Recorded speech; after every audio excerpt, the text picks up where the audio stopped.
بھی درست دیا. وہ کہنے لگے میں نے اپنی بچی تھوڑی بڑی ہوئی, اسے داخل کرانے کے لیے فکر لگی کہ کس ادارے میں داخل کرواؤں, کہاں اسے میں اسکول کی تعلیم دلواؤں. جس علاقے میں رہتا ہوں وہاں بڑے پوش قسم کے اسکول, بڑے نامی گرامی اسٹینڈرڈ اسکول وہاں موجود ہیں. میں ہر اسکول میں گیا, میں نے پہلا سوال یہی کیا, جناب مجھے نصاب تعلیم کی ڈیٹیل بتائیے, بچوں کو پڑھاتے کیا ہیں, پڑھانے والے استاد کس لیول کے ہیں, کس مزاج کے ہیں, کس فکر اور اسکول آف تھاٹ سے ان کا تعلق ہے, پہلے یہ ڈیٹیل بتائیے. میں نے جہاں بھی سوال کیا آئیں بائیں شائیں کر کے مجھے ٹالا گیا, مجھے کوئی تسلی بخش جواب نہ ملا.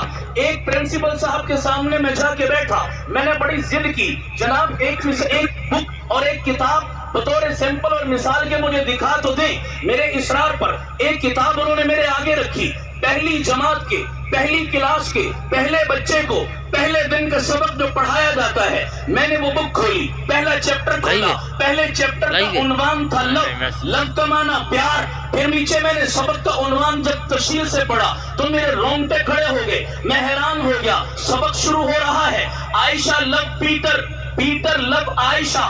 ہمارے جیسے لوگ ایسے جملے سینکڑوں مرتبہ سنتے ہیں, ہم سرسری نظر سے دیکھتے ہیں, لیکن آپ جانیے نصاب تعلیم ہمارے بچوں کے لاشعور پر, ہمارے بچوں کے دل دماغ پر کتنے گہرے اثرات چھوڑتا ہے. میں مثال دیتا ہوں آپ کو, جاپان جیسا ملک جس کو ہیروشیما ناگاساکی جیسے شہروں کو راکھ کا ڈھیر ایٹم بم مار کے بنا دیا گیا تھا, وہ قوم تباہ ہو گئی, گھٹنوں کے بل نیچے گر گئی. آج وہ قوم دوبارہ کھڑی ہوئی ہے, دوبارہ پاؤں پہ کھڑی ہے, دوبارہ دنیا کو لیڈ کر رہی ہے, دوبارہ دنیا کو آنکھیں دکھا رہی ہے. آخر کون سی گیدڑ زندگی تھی ان کے پاس کہ وہ دوبارہ گر کر پھر پاؤں پہ کھڑے ہو گئے.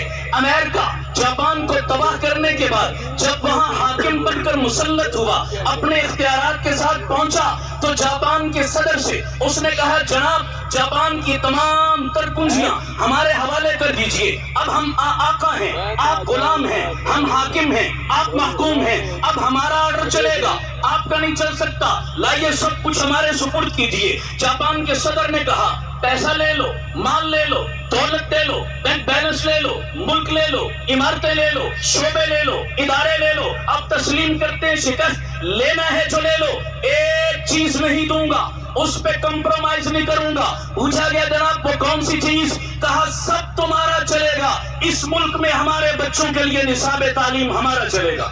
ہم نصاب پہ کمپرومائز نہیں کر سکتے, اپنے بچوں کا مستقبل داؤ پہ نہیں لگا سکتے, جو چاہیے لے لو, نصاب کسی قیمت پر حوالے نہیں کریں گے. آج ماہرین کہتے ہیں وہی جاپانی قوم دوبارہ اپنے پاؤں پہ کھڑی ہوئی, غلامی کی شکنجے سے نکلی اور اس نے اپنے آپ کا لوہا منوایا, تو اپنا نصاب تعلیم پڑھا کر میں معذرت کے ساتھ عرض کرتا ہوں 70-72 سال پاکستان کی عمر ہو چکی, لیکن آج تک اپنی قوم کے بچوں کو ہم اپنا نصاب تعلیم نہیں دے سکے. ہم غیروں کی چوسی بھی ہڈیاں چبا رہے ہیں, ہم انہی کے فرسودہ اور شکستہ نظام تعلیم پر اپنے مستقبل کو سنوارنے کے چکر میں ہیں. لمحہ فکری ہے ہمارے لیے. آج اگر یہ معاملات ہیں, ہمارے عصری ادارے کیا گل کھلا رہے ہیں جناب.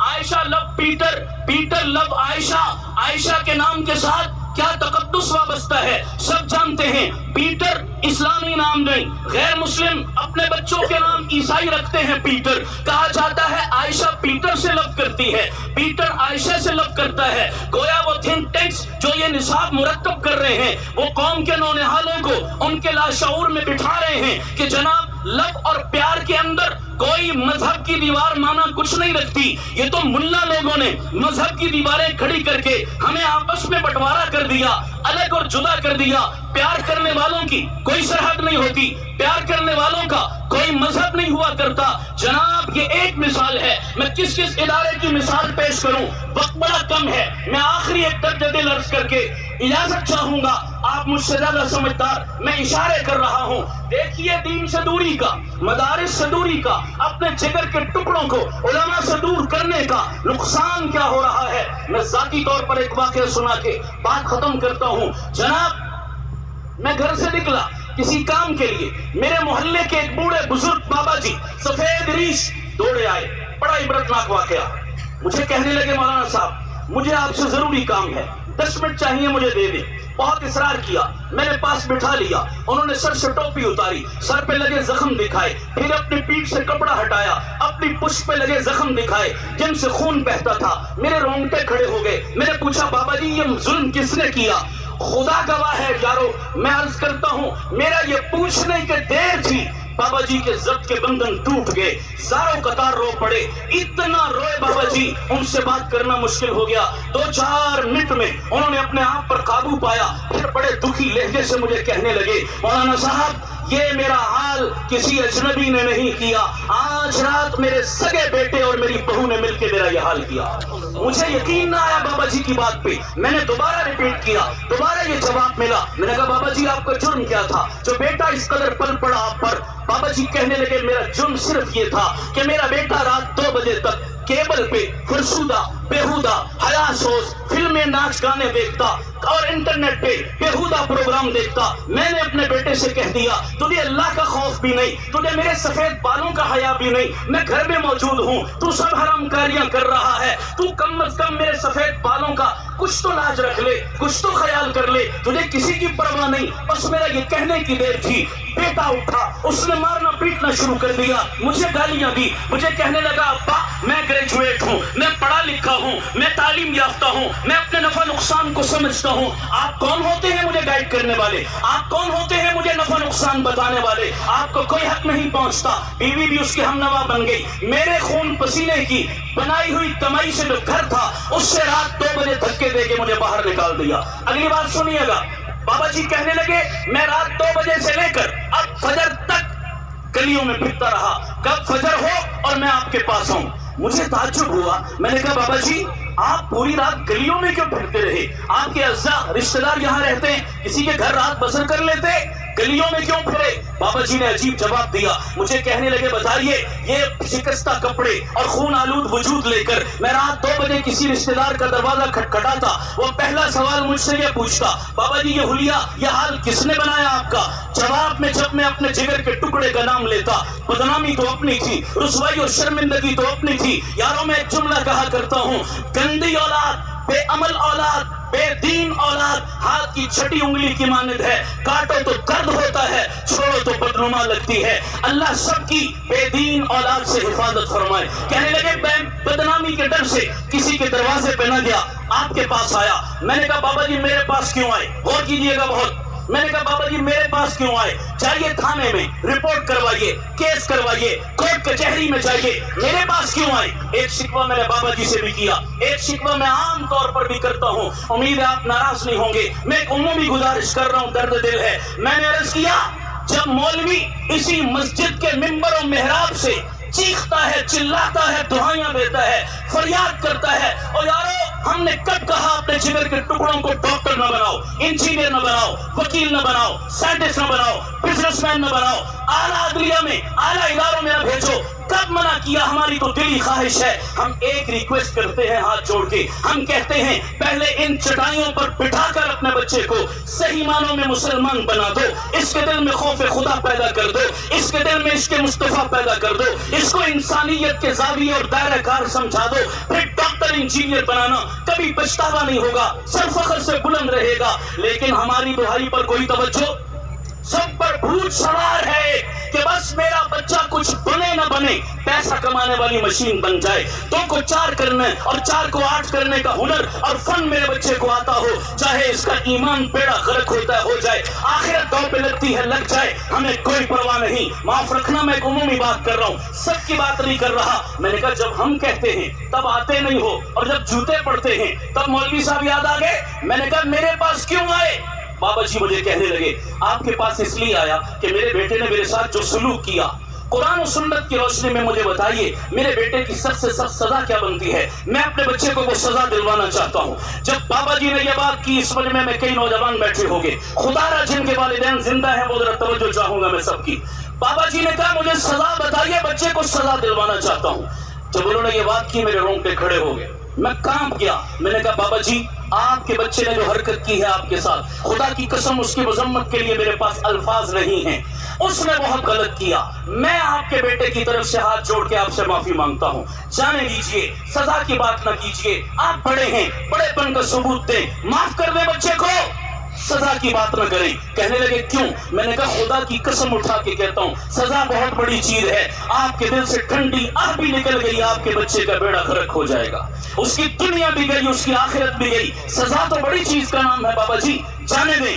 بابا جی مجھے کہنے لگے مولانا صاحب یہ زخم میں بھول سکتا ہوں؟ میں نہیں بھول سکتا, میں سزا دے کے رہوں گا بچے کو, مجھے سزا بتائیے. سمیٹ رہا ہوں بات, توجہ چاہوں گا. میں نے دیکھا جب بابا جی نہیں مان رہے, میں نے بابا جی سے کہا بابا جی چلیے سزا کی بات بعد میں کرتے ہیں, پہلے مجرم کا تعین کرتے ہیں, مجرم اس سارے قضیے میں کون ہے. کہنے لگے کیا مطلب آپ کا؟ میں نے کہا بابا جی ادب سے 2 سوال پوچھنا چاہتا ہوں, صحیح جواب دیجیے گا. کہنے لگے کیا؟ میں نے کہا گھر میں ٹی وی آپ لائے تھے یا آپ کا بیٹا لے کر آیا تھا؟ جرم کی تہہ تک پہنچنا چاہیے. بابا جی کہنے لگے کہ ٹی وی تو میں لایا تھا. میں نے کہا کیبل جناب نے لگوائی یا بیٹے نے لگوائی؟ کہا جی گھر میں کیبل بھی میں نے لگوائی. میں نے کہا کیبل اور نیٹ کی فیسیں جناب بھرتے ہیں بیٹا بھرتا ہے؟ کہا جی وہ بھی میں اپنی جیب سے بھرتا ہوں. میں نے کہا بابا جی آپ مجھ سے بڑے ہیں, میں آپ کی بے ادبی اور گستاخی تو نہیں کر سکتا, لیکن اتنا کہنے کی جسارت کرتا ہوں کہ جو بیج بویا تھا اس کی فصل اور پھل آج چپ کر کے کاٹتے چلے جاؤ, کھاتے چلے جاؤ. آپ کو احتجاج کا کوئی حق حاصل نہیں اپنے بیٹے کے خلاف. آپ اگر کیس دائر کرنا چاہتے ہیں, اگر آپ مدعی بننا چاہتے ہیں تو اپنے آپ کے خلاف بنیے, لیکن اب آپ نہیں بولیں گے, اب آپ نہیں کہیں گے سزا کا. اب مجرم کا پتہ چلا, مجرم تو آپ ہیں. عمارت کا دار و مدار تو بنیاد پہ ہوتا ہے, والدین بمنزلہ بنیاد کے ہیں, عورت اور اولاد بمنزلہ عمارت کے ہے. جناب بنیاد سیدھی اور مضبوط ہو, عمارت کبھی ٹیڑھی اور کمزور نہیں ہوا کرتی. آج اپنے آپ میں بگاڑ ہے ہمارے اندر, الزام بچوں کو دیتے ہیں, الزام اولاد کو دیتے ہیں, اور یہ نئی نسل بگڑ گئی, نئی نسل خراب ہو گئی. میرے مصطفیٰ فرما کے گئے تھے کل مولود یولد علی فطرت الاسلام, پیدا ہونے والا ہر بچہ اسلام کی نیچر, فطرت اور مزاج لے کر پیدا ہوتا ہے. پھر اس کا ماحول, اس کا معاشرہ, اس کی سوسائٹی, اس کے والدین, اس کا نظام تعلیم و تربیت, اس کا نصاب تعلیم اس کو کچھ کا کچھ بنایا کرتا ہے. ماں کے پیٹ سے کوئی برا پیدا نہیں ہوتا. ہم سوچیں ہماری ذمہ داریاں کیا ہیں. یہ اجتماع شاید مجھے اور آپ کو یہی پیغام دینے کے لیے منعقد کیا گیا, کس سمت میں جا رہے ہیں, کس زاویے کی طرف جا رہے ہیں ہم. میں نے بابا جی سے کہا جرم تو آپ کا ہے جناب, قصور بیٹے کو دے رہے ہیں, آپ نے جو فصل بوئی تھی کاشت کرتے چلے جائیں. اب سزا کا آپ نہیں پوچھیں گے, لیکن بتانا میں اپنی ذمہ داری سمجھتا ہوں. بس یہ بات کہہ کے بات ختم کر رہا ہوں. میں نے کہا بابا جی, اور آپ تمام بھائیوں سے خطاب کر کے کہہ رہا ہوں, خدا نہ خواستہ, اللہ نہ کرے ہمارے بچے ڈی ٹریک ہو گئے, ہمارے بچے فکری اور نظریاتی طور پر گمراہی کا شکار ہو گئے, ہمارے بچے بے راہ روی کا شکار ہو گئے, ہمارے بچے 3G اور 4G کے چکر میں, یوٹیوب اور فیس بک کے چکر میں ہمارے بچے پٹڑی سے اتر گئے, غیروں کے حوالے ہو گئے. کل خدا کی عدالت میں جب پکڑے جائیں گے, اور خدا نہ خواستہ کسی کا جگر کا ٹکڑا اگر اللہ کے کہنے پر جہنم میں ڈالا جائے گا نا جب, تو وہ ہمارا بیٹا, وہ ہماری بیٹی جو جہنم میں جائے گی, وہ اللہ سے پتہ ہے کیا کہے گی؟ اللہ سے کہے گی مولا ہم تو برے تھے, ہماری سزا, ہمارا ٹھکانہ تو دوزخ بنتا ہے, لیکن مالک اکیلے ہم تو مجرم نہیں. ہمارے ابا جی نے جو ہمیں سکھایا ہم نے سیکھا, انہوں نے دھوکے سکھائے ہم نے سیکھے, انہوں نے جھوٹی قسمیں اٹھانا سکھائی ہم نے سیکھی, انہوں نے 2 نمبر کو 1 نمبر کہہ کے کرنا سکھایا ہم نے سیکھا. ان سے پوچھئے انہوں نے قرآن کیوں نہیں سکھایا, انہوں نے دین کیوں نہیں سکھایا, انہوں نے وحی کی تعلیم ہمیں کیوں نہیں سکھائی. اللہ یہ بھی مجرم ہے ہمارے باپ دادا. ربنا انا اطعنا سادتنا وکبراءنا فاضلونا السبیل. سنیے, یہ کسی مسلک اور مولوی صاحب کا فتویٰ نہیں, یہ رب کے قرآن کا فتویٰ نقل کر رہا ہوں. ہمارے بچے روز حشر کہیں گے مولا یہ ہیں ہمارے باپ دادا, بھیج ان کو بھی ہمارے ساتھ دوزخ کے اندر, اکیلے ہمیں نہ بھیج. ربنا آتہم ضعفین من العذاب, مولا ہمیں اکیلا عذاب دے, ہمارے باپ دادوں کو دوہرا عذاب دے, اور صرف عذاب نہ دے وَلْعَنْهُمْ لَعْنًا كَبِيرًا, مولا ہمارے باپ دادوں پہ اپنی لعنتیں برسا. دیکھیے ہم کس طرف جا رہے ہیں بھائیوں. اپنی ذمہ داریوں کا ادراک کیجئے, اپنے بچوں کی آخرت سنواریے. دنیا جیسی تیسی ہے, گزر جائے گی. خدا کی قسم کروڑ پتی کا پیٹ بھی اتنا ہے جتنا فٹ پاتھ پہ بیٹھنے والے ایک بھکاری کا پیٹ ہے. وقت کی ضرورت 2 روٹیاں ہیں, اس سے اوپر سب ہوس ہے, ہرس ہے اور لالچ ہے, اس کے سوا کچھ بھی نہیں. ہم یہی دعوت دیتے ہیں, یہی پکار دیتے ہیں بابا. ہم نئی ABC پڑھنے سے منع کرتے, سائنس کمپیوٹر سے منع کرتے, الف باتا سے منع کرتے,